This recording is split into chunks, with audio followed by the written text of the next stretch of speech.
Radhe Radhe friends, बीना Mishra official पे आप सभी का स्वागत है। मैं बहुत ही सुंदर अवसानी माता की कहानी लेकर आई हूँ। कैसे लगा कमेंट बॉक्स में जरूर बताइएगा और वीडियो को फुल वॉच करिएगा, जरूर सुने, बहुत ही अच्छा लगेगा आप लोग को। उम्मीद है हमें।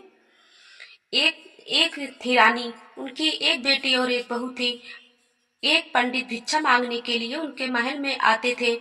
जब भी रानी के बहू पैर छूती थे उनको बोलते थे सदा सुहागन रहो। बेटी पैर छूती थी उनको बोलते थे खुश रहो। एक दिन रानी की बेटी अपनी माँ से कहा, माँ जब भी मैं पैर छूती हूँ पंडित जी बोलते हैं खुश रहो, और जब भी भाभी पैर छूते हैं तो भाभी को बोलते हैं सदा सुहागन रहो।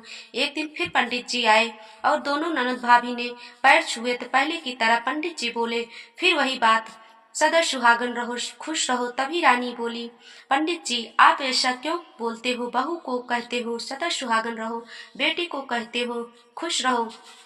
पंडित जी बोले, ऐसी कोई बात नहीं, जो मुंह से निकलता है वही बोल देता हूँ। रानी बोली, पंडित जी कोई बात तो है, कृपा कर मुझे बताइए। पंडित जी बोले कि तुम्हारी बेटी का सुहाग नहीं है।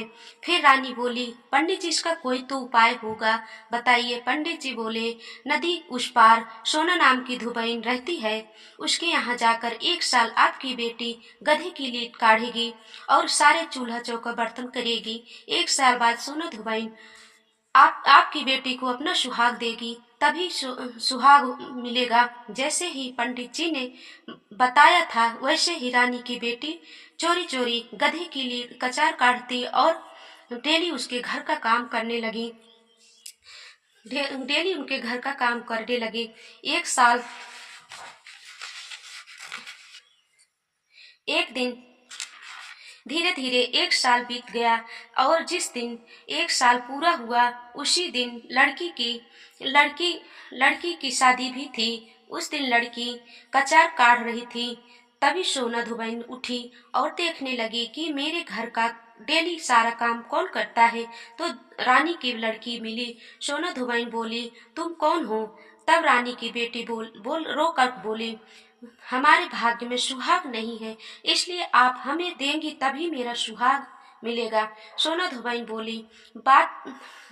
बोली कोई बात नहीं है, 1 साल तक तुम हमारे घर का काम की हो तो इसलिए हम तुम्हें सुहाग देने जरूर आऊंगी। जाओ, जितना भी मर मीठा मीठा आपके घर आया हो उसमें से चना गुड़ मिठाई निकाल देना अवसानी माँ के नाम से। उसके बाद रानी की लड़की अपने महल गई। जैसे ही सोना धुबैन बोली थी वैसे ही उसने सारा सामान अवसानी माँ के नाम से निकाल दिया। सोना धुबैन के 6 बहुएं और 6 बेटे थे।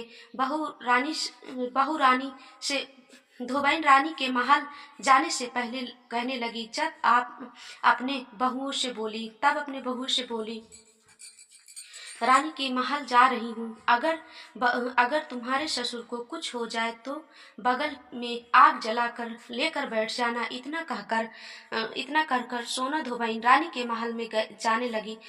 जाने के बाद अपना सुहाग रानी के बेटी को दिया। अपना सुहाग देने के बाद धोबी खत्म हो गया। सोना धुबैन जितना भी मीठा लाई विदाई पाई थी लेकर घर आई। आने के बाद नहाई धोई। उसके बाद 6 बहुएं भी नहाई। उसके बाद अवसानी माँ के दुर्दुरिये का पूजा करके अवसानी माता का प्रसाद धोबी के मुंह में डाली।